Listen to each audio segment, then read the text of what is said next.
Now, briefly I mentioned about the multidisciplinary clinic, but just to more focus on it, at 1 year the mortality is reduced by about 30%, at 2 years by about 11%, but there's a significant improvement in the quality of life, and this was the major study that was published by Ola Hardiman's group.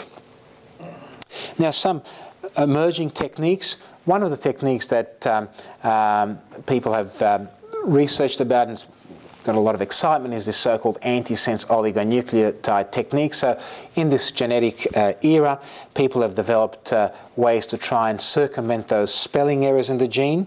And there was a recent phase 1 trial which suggested that these antisense oligonucleotide techniques, this is the bit of DNA that they actually inject using a lumbar puncture, was safe. But this was not an efficacy trial. They're going on to larger trials. Look, I'm not sure that this will work. It all depends what you think the genetic mutation is causing. If you think that the spelling error is leading to less production of protein, then perhaps this will work. But if there are other mechanisms, it may not work. But anyway, it's certainly something that'll be researched very avidly over the next decade. So this was this is the SOD1 nucleotide. There's also been a C9orf antisense oligonucleotide developed by Jeffrey Rothstein. And again, it did have some biological effects. So if you give this bit of DNA when they infuse it, this is an animal study, you do actually reduce your deleterious protein, both in the blood but also in the brain. But whether or not that'll translate to clinical improvement, time will tell. And just to finish up, you would have all heard about stem cells. There are various types of stem cells that are available. In motor neuron disease, these so-called mesenchymal stem cells, which are derived from the bone marrow, have been trialled. And more recently, neural progenitor cells from embryonic fetal tissue. The main proponent of these have been two groups, Dimitrios Karoussis' group, which have looked at this mesenchymal stem cell treatment in both MS and ALS. They've shown that it's possible, and they've shown that the cells do get into the brain, but whether or not it's going to be effective or not, time will tell. It's certainly feasible, but more work needs to be done. And Eva Philman has published a series of manuscripts looking at injections at both the lumbar and a higher level. And what they found was that it's certainly feasible, it's doable.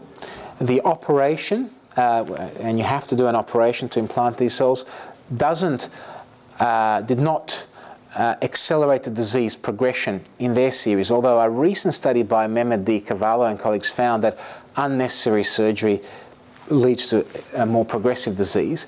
But what came out of their study was that you really need to choose your period of infusion. So you need to try and infuse during the active periods.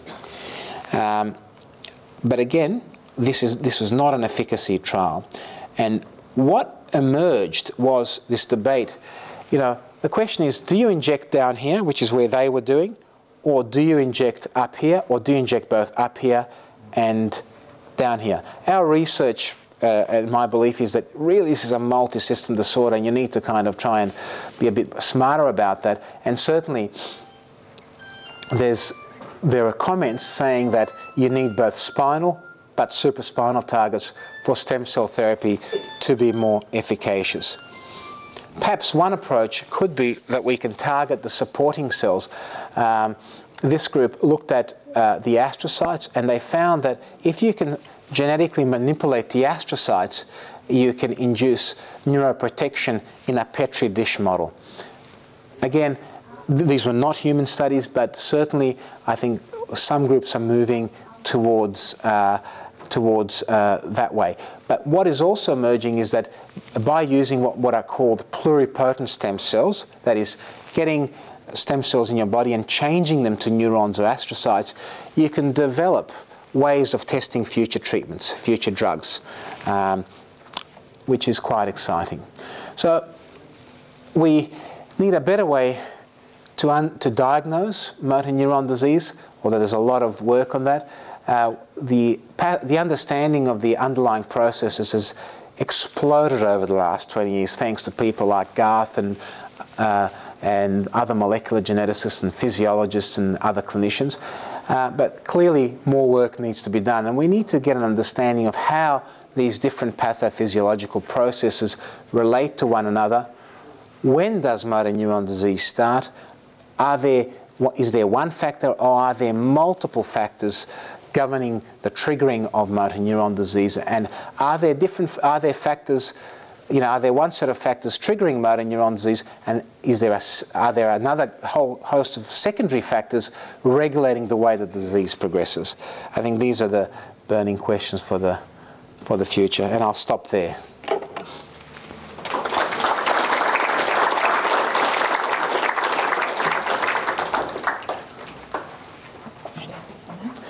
Okay, thank you very much, Steve. It's very interesting, and I'm sure there are a lot of questions out there from people around what Steve's talked about. So what I'd like to try and do is try and give everyone a chance to ask questions. We've got a fair amount of time, so if you've got a question, put your hand up and we'll take it from there. So, gentleman down the front here, and if you could wait for the microphone so we can all hear the question. If you could repeat the question. Thank you. Thank you, Steve. That was very good.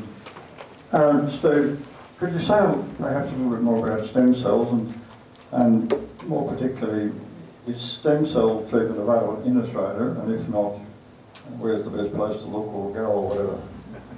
So the question is to comment a little bit more about stem cells, and are there stem cell treatments available in Australia? Well, look, stem cell therapy is certainly an emerging and exciting field of molecular biology, and there's a lot of emotionality with regards to stem cells.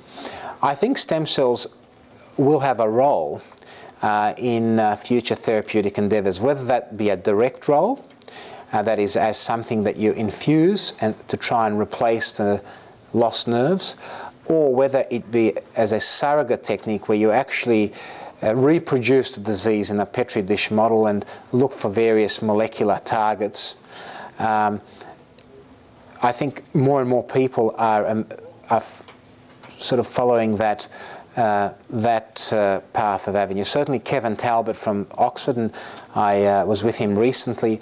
He runs quite a dynamic research laboratory focusing on ALS, and there's a number of dimensions to it, and one of the dimensions is pluripotent stem cells, and that was his opinion. He felt that stem cells in the initial stages will have a role in trying to better understand the disease processes in motor neuron disease, rather than being as a primary form of therapy.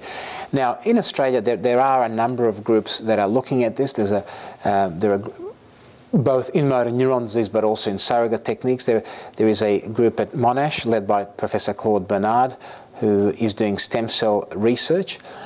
There are groups at Westmead who are trying to harness stem cell as a replacement therapy for cardiac, for heart failure. We're trying to we're trying to work with these groups to see how we can fit within the neurodegenerative/neuroregenerative model. There are also groups up at Queensland University who are also looking at this. But the group that has probably the most prominence is Eva Fieldman's group, and they certainly have had a lot of funding. Although when I contacted them about 12 months ago, I think their trials were closed, so I'm not sure. These were the phase 1 trials. I'm not sure whether they will extend this to a larger phase 2 trial. I hope they do, because they did meet the criteria for safety and doability. So I think it's on them that they extend this to a phase 2 trial to look at the efficacy now. If it's efficacious, great. If it's not, then we need to understand why it's not and how we can move on. I missed where you said that group worked. Sorry? I missed where you said that group worked. Eva Fieldman's group, she's in Cleveland, I think, or Minnesota. I think she's in Cleveland, but I need to verify that.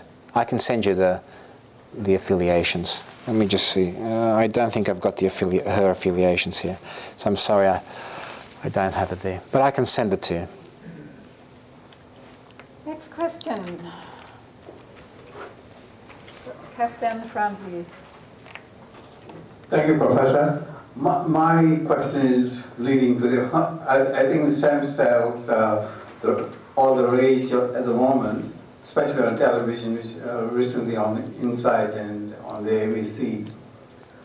Have you all been in touch with I don't know, the genuine neurologists who are treating these patients in Russia or in India? To see how they work and how, some of the claims that are made that, it's, they're back to normal, almost back to normal. These are mostly, so the question is, have we been in contact with some of the neurologists? I don't think they were actually neurologists, but neurologists in Russia and India. So there's been a lot of lay media coverage on treatment of multiple sclerosis in with stem cell therapies, and there was a particular show on 60 Minutes which looked at a particular lady who went to Russia and was treated by, I think, a hematologist. So she had what we call an allogenic transplant, where they killed her bone marrow and then reinfused healthy cells, and she claims to have had a good effect, which, I don't dispute. I haven't seen her. I haven't examined her. But look, I think that's probably a separate disorder. In terms of MS, there is potentially a role for stem cell therapies. There is a group here in St. Vincent's that are looking at intractable MS that does not respond to the usual treatments, and they've got a trial running that. I think what's important is to have proper scientific work like it's been done with Eva Fieldman.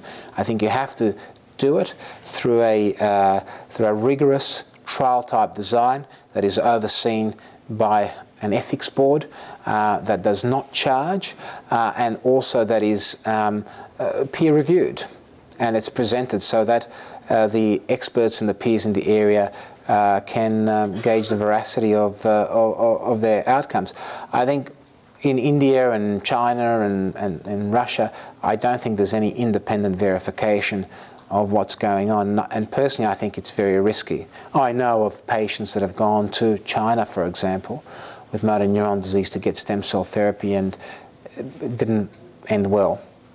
So I think it's something that we have to keep our mind open. We have to get involved with research. We have to communicate with these centres. But on the same token, I think what people are not appreciating is the importance of the groundwork. See, motor neuron disease plays itself out in the human body, not in the science lab. And we have to understand how the various changes that occur, how and why they sort of drive the disease, and why is there such a heterogeneity. And you have to apply a whole host of technologies and a whole host of experts to look at that, from clinical to physiological to radiological to molecular, genetic. All of these people have to come together. But I wouldn't be encouraging anybody to go to India or China at this stage. Or Russia. Or Russia. Do we have a written question, please? Do you have any? Eileen, microphone to Eileen, please.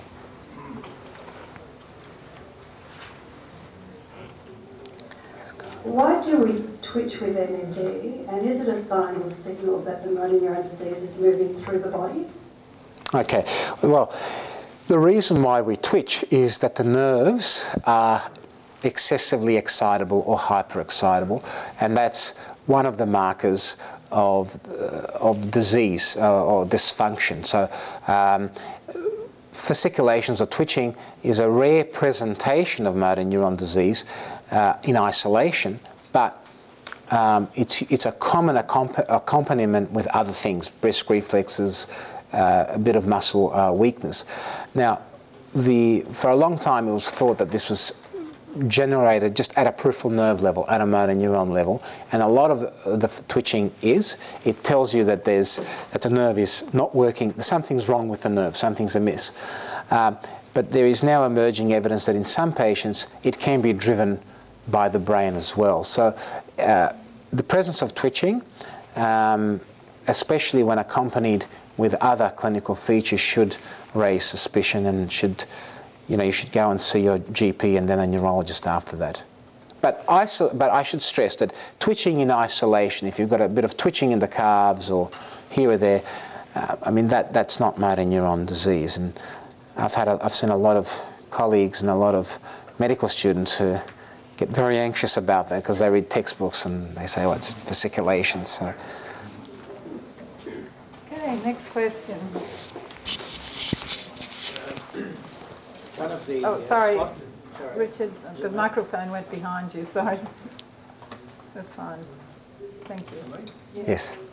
Have you been able to simulate or cause MND in your mice models, and if so, how? Well, the question is, have we been able to simulate a motor neuron disease in mouse models, and how? There have been groups that have reproduced a mouse model, or that have produced mouse models encompassing various genetic mutations. The reproducibility or the veracity of this mouse model with regards to human disease or the correlation with human disease is not very good. For example, mice don't have prominent upper motor neuron signs, and they seem not to be able to reproduce that in the mouse model. And that's quite an important clinical feature in motor neuron disease. The other thing is there are a number of medications that work in the mouse model, and none of those have worked in humans. So there are differences between mice and humans.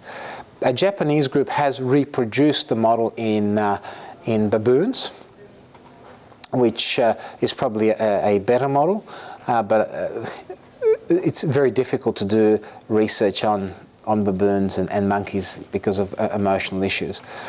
But in the absence of any better model, I think this is really what we're left with, and a lot of the molecular sort of theories have emerged from the mouse model, including the fact that motor neuron. I actually just reviewed a paper last night that looked at the mouse model, and they studied what happens ultrastructurally at an electrical level in the brain of mice, and they found that there was a lot of hyperexcitability there. Now, you can't do that on humans with the current technology.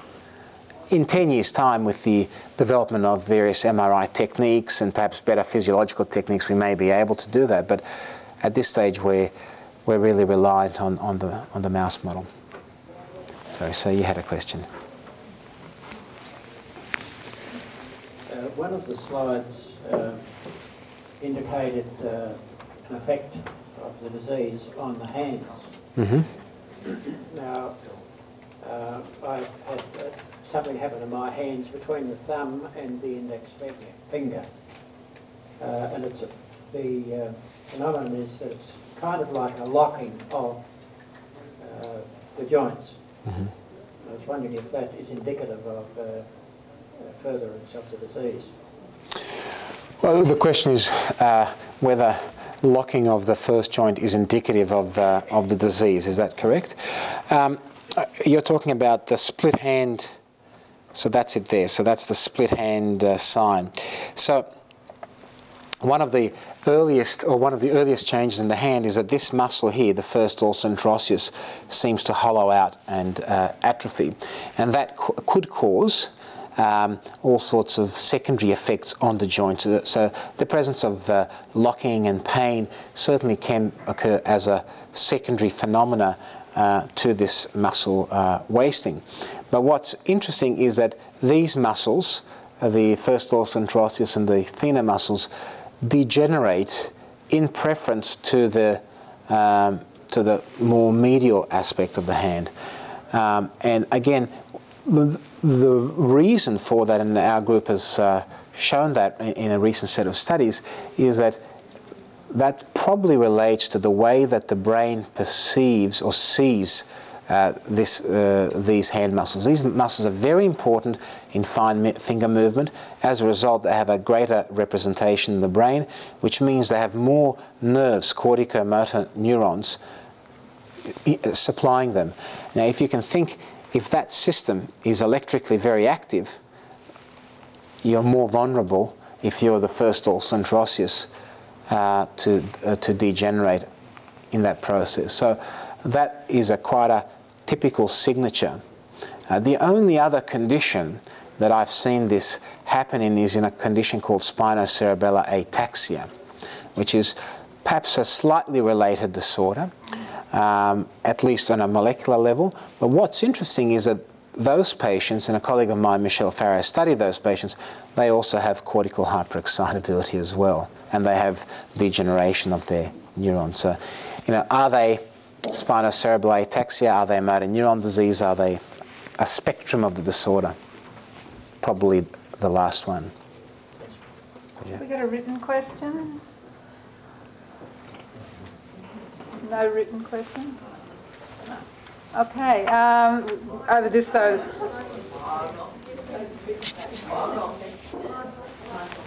I just want to, okay, and the next one will be from this side of the room. Give them a chance.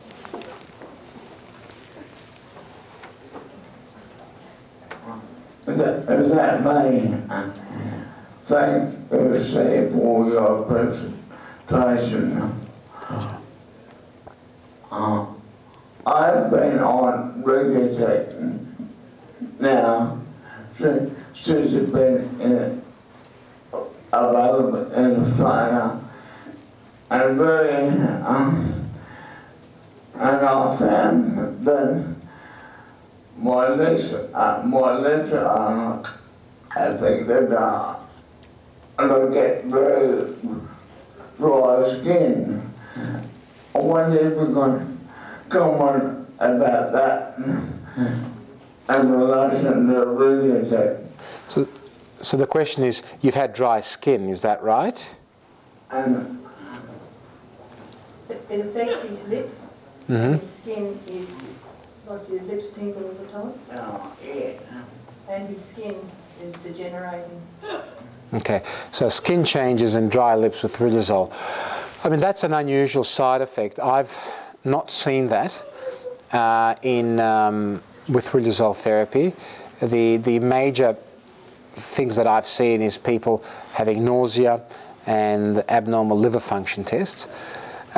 So that would be a very unusual symptom or side effect of riluzole. But saying that everybody's different and the way that the body handles riluzole is different from person to person. So if it started at around the time that the riluzole started, then it could be related to it. I mean, the other question is, are you taking any other medications for, say, for sialorrhea, for excessive saliva production? You're not taking anything like NDEP or? Okay. Yeah, it's a very unusual symptom. I've never heard of that side effect in with riluzole.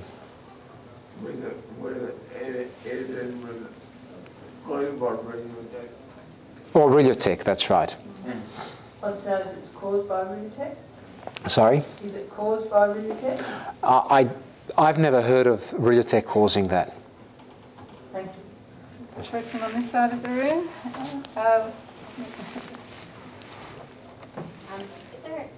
Is there any correlation with disease and occupation other than the high incidence in sports people? Yeah. So the question is there any correlation with ALS and certain occupation other than the high incidence in sports people? Look, in terms of the environmental factors, which is what we're getting at, the major occupation that's been associated with ALS has been one of being professional athletes, predominantly soccer players, but also more recently gridiron players in the NFL. There, ALS is more common in them. I'm not sure about rugby league players. We tried to contact the NRL some years ago, but they don't have any records. Now, in terms of other occupations, I'm not aware of any other specific occupations that have been epidemiologically linked to the development of motor neuron disease. You know, if you're the issue is if you're a smoker, so I guess you've got to make sure that you're not in a high smoking environment, because that's a risk factor for developing motor neuron disease. You've got to have an adequate diet. There are certain, the only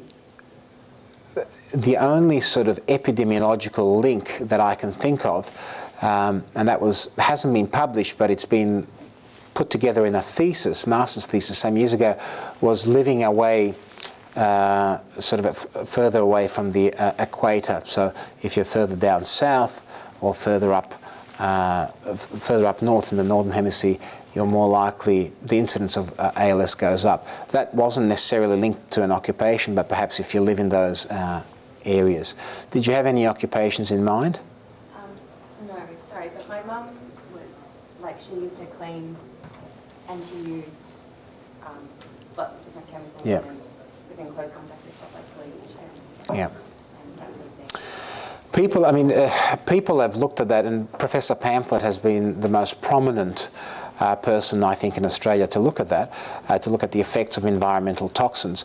He focused on heavy metals and as a corollary, the hydrocarbons and other chemicals would have come into that. I'm not aware of any epidemiological study establishing a link between ALS and exposure to those chemicals. Okay, last question. Hold on. Last question. Give someone else a chance. Sorry. Thanks, Kirsten. Thanks very much for the presentation, Steve. Pleasure. I was interested in the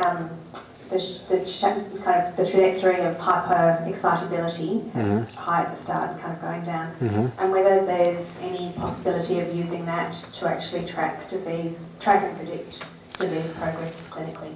Yeah, look, that's a very good question. I think cortical hyperexcitability is what we call a trait marker, which means it's part of the disease. It comes up, but when it comes up, it doesn't change, or it changes very little. So I don't think we will be able to use that as a biomarker of disease progression. What we can do, however, is use it as a biomarker of any drug efficacy. So if you've got a new medication, you say, well, does it work through such process? We could certainly look at that. There are other physiological techniques to measure the changes in nerve loss. One of those is motor unit number estimation. There are a lot of problems with that technique, but new technologies have evolved to try and measure that. There's nerve excitability as well. We've shown that the architecture of the nerve changes with disease progression, so you can actually use that to track disease progression. A Japanese group, colleague of ours, Satoshi Kuwabara, has linked a specific type of nerve excitability abnormality with rate of disease progression and death rate. So that could be another biomarker, but that's one of the major challenges in motor neuron disease, coming up with what we call prognostic biomarkers.